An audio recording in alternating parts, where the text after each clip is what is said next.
তো জার্মানিতে বার্লিনে একটা মসজিদ আছে, ইমামও মহিলা। ইমাম কি? মহিলা। ভাইরা আমার, মেয়েদের জন্য মসজিদে না এসে বাসায় 5 ওয়াক্ত নামাজ পড়া উত্তম, এ ব্যাপারে কোনো দ্বিমত আমাদের মধ্যে নেই। ওয়াবুয়ুতুহুন্না খায়রুল লাহুন্না।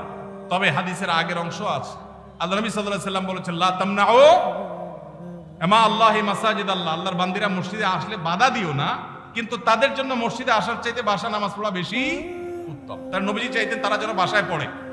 মসজিদে দিনই কোনো প্রোগ্রাম, কোনো বিশেষ কারণে যদি আসে, দিনই এলেম অর্জন করার জন্য আসে, তাহলে ফিতনা মুক্ত সেই পরিবেশ থাকলে আসবে, আর না হলে সেটাও বাসা বা অন্য অঙ্গনে হবে। আর পাবলিক প্লেসে যে মসজিদগুলো, শহরের মসজিদগুলো, মহিলারা বাজারে ডাক্তার দেখাইতে বিভিন্ন কারণে আসে, সেগুলো তো অবশ্যই মেয়েদের নামাজের ব্যবস্থা থাকা দরকার।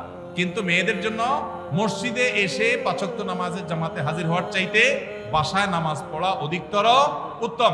মদিনায় এক মহিলা নবী সাল্লাল্লাহু আলাইহি ওয়াসাল্লামের পেছনে এসে নামাজ পড়ার জন্য, মসজিদে নামাজ 1 রাকাতে 1000 রাকাতে সওয়াব, নবীজিকে যখন বলেছেন, নবীজি বলেছেন, তুমি তোমার বাসায় পড়লে বেশি সওয়াব হবে, কেন কষ্ট করে আসো? এখানে 1000 পালে ওখানে আরো বেশি পাবে। কিন্তু আমাদের বন্ধুরা অনেকে আবেগে নিজেকে সামলাইতে পারে না। আল্লাহ আমাদের বোঝার তৌফিক দান করুন। তাহলে মেয়েদের বাসায় নামাজ পড়া উত্তম, কিন্তু শহরে পাবলিক প্লেসে মেয়েদের নামাজের জায়গা না থাকার কারণে বহু পর্দানসীন, বহু নামাজি মেয়েরা ওয়াক্ত চলে যায়, নামাজ পড়তে পারে না। ডক্টর খন্দকার আব্দুল্লাহ জাহাঙ্গীরউল্লাহ বলতেন, আমাদের মা বোনরা বাসায় অবস্থান করবে, প্রয়োজনে বের হবে, এটাই শরিয়ার নির্দেশ। কিন্তু আমাদের মা বোনরা যে কোনো কারণে বাইর হয়ে গেছে, এখন যদি বলেন যে নামাজ পড়তে দিব না, বাসায় যাওয়া ছাড়া পড়বে না, তাহলে কাজা হবে, তাহলে সেটা তার জন্য ক্ষতিকর হবে। এই জন্য ব্যালেন্স আমাদেরকে শিখতে হবে। তো মহিলাদের জন্য আলাদা মসজিদ করার, পৃথক মসজিদ করার কোনো নজির শরিয়াতে নাই, কোনো আলেমের কোনো মত এর সপক্ষে নাই। এটা সারাসর ফিতনা যদি কেউ করে, না জায়েজ হবে।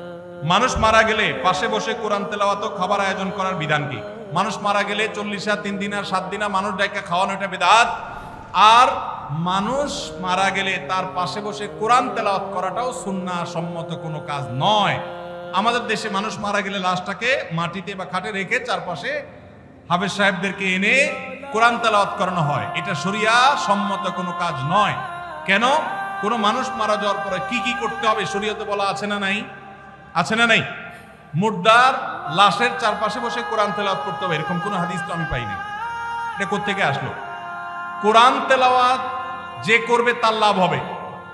আল্লাহ কোরআনে বারবার বলেছেন, আল্লাইসাল ইনসানে ইল্লা মা সাআ, যে যেটা করবে সে সেটা পাবে, যিনি তেলাওয়াত করছে তার সওয়াব হবে। মুর্দার কোনো লাভ নাই এখানে তেলাওয়াত করলে। আর যদি বলেন যে কোরআন শোনাচ্ছি, তাহলে ওয়ামা আনতা বিমুসমিউম মান ফিল কুবুর, আপনি তেলাওয়াত শোনাবেন জীবিত মানুষকে, মৃত মানুষকে তেলাওয়াত শুনিয়ে কোনো ফায়দা হবে না। এর সওয়াব হবে জীবিত অবস্থায় শুনলে। এই লোকটা জীবিত অবস্থায় শুনলে সওয়াব পাইতো, মারা গেছে, এখন তার সামনে কোরআন তেলাওয়াত করলে প্রতি অক্ষরে 10 নেকি, এমন কোনো কথা নাই। এজন্য এইটা দূর হওয়া দরকার। বিশেষ করে এখানে যারা মুর্দার চারপাশে এই যে গোল হয়ে কোরআন তেলাওয়াত করে, এরা সবাই টাকা নেয়। তেলাওয়াতের বিনিময়ে টাকা গ্রহণ করা সারাসার হারাম। যে দেয় সেও হারাম করে, যে নেয় সেও হারাম করে। খতমের নাম দিয়া অনেক এলাকাতে এখনো অনেকে হারাম কাজ করছেন, তাদের আল্লাহকে ভয় করা উচিত। ইন্নী ওয়াজ্জাহাতু ও নাওয়াইতুন পড়ার কোনো দলিল আছে কিনা? দলিল আছে ভাই, ইন্নী ওয়াজ্জাহাতুনের দলিল আছে। ইন্নী ওয়াজ্জাহতু ওয়াজহাল্লাযী ফাতারাস সামাওয়াতি ওয়াল আরদা হানিফা মা আনা মিনাল মুশরিকিন লা শারীকা লাহু ওয়া বিযালিকা উমিরতু ওয়া আনা আউয়ালুল মুসলিমিন। আরো লম্বা আছে, এটা দোয়ার প্রথম অংশ বললাম। এটা আমাদের নবী করিম সাল্লাল্লাহু আলাইহি সাল্লাম পড়তেন নামাজ শুরু করার পর, তাকবীরে তাহরিমা বাঁধার পর সানার জায়গাতে। সানার জায়গাতে আমরা একটা দোয়াই ছোটবেলা মুখস্থ করছি, আর যাই না, সেটা হলো সবচেয়ে ছোটটা। সানার মধ্যে 3টা সানা প্রসিদ্ধ হাদিসে আছে, এর মধ্যে একটা হলো আল্লাহুম্মা বাঈদ বাইনি ওয়া বাইনা খাতায়ায়া কামা বা'আদতা বাইনাল মাশরিকি ওয়াল মাগরিবি, এটা একটা সানা। আরেকটা হলো ইন্নী ওয়াজ্জাহতু ওয়াজহাল্লাযী ফাতারাস সামাওয়াতি ওয়াল আরদা হানিফা, অনেক বড় দোয়া, এটা আরেকটা সানা। আর সুবহানাকাল্লাহুম্মা ওয়া বিহামদিকা ওয়া তাবারাকা ইসমুকা ওয়া তাআলা জাদ্দুকা ওয়া লা ইলাহা গায়রুকা, এটা আরেকটা সানা। এটাকে দোয়ায়ে ইস্তিফতাহ বলা হয়, নামাজ শুরুর দোয়া। এই নামাজ শুরুর দোয়া হিসাবে আমরা সবচেয়ে ছোটটা মুখস্থ করছি, আর বাকি আরো 2টা যে আছে আমরা জানি না। নবী করিম সাল্লাল্লাহু আলাইহি সাল্লাম মাঝে মধ্যে সেগুলোও পড়তেন। এখন এটাকে আমাদের দেশে বানাইছে জায়নামাজের দোয়া। ভাই, নবীজির সময় কি জায়নামাজ ছিল? দোয়া আসলো কোত্থেকে? জায়নামাজে তো ছিল না, দোয়া আসলো কোত্থেকে? তো জায়নামাজে দাঁড়ানোর কোনো দোয়া নাই। দোয়া আছে কিসের ভাই? নামাজ শুরুর। ইন্নী ওয়াজ্জাহতু হলো নামাজ শুরুর দোয়া, ওইটা লাগাইছি নিয়ে কোথায়? জায়নামাজে। জায়নামাজ দাঁড়াবে, আলাদা কোনো দোয়া নেই। আর যে দোয়া, ওইটা তো আসলে কোনো জাল হাদিসেও নেই, কোনো জাল হাদিসেও নাই। আলহামদুলিল্লাহ, এটা এখন মানুষ বুঝে গেছে। মনে মনে আমরা নিয়ত করছি, কোন নামাজে পড়ছি, নামাজের নিয়তে তাইন করছি, আমি জোহর পড়তেছি, ফরজ না সুন্নত পড়তেছি, এটা আমার মাথায় আছে। এই নিয়তের ইস্তেহজার এটাই যথেষ্ট।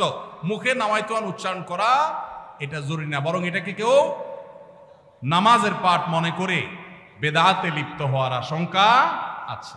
একসময় মানুষ অনেকে বলতো নামায়তুয়ান এখনো মুখস্থ হয় না, এই জন্য নামাজ পড়ে না, এর কারণে সে গুনাহগার হবে। মসজিদের ভিতরে প্রথম কাতারের সামনে দেয়ালের ওই পাশে লাশ রেখে সালাত আদায়ের দলিল চাই। বাবার সব দলিল চাচ্ছে দেখি।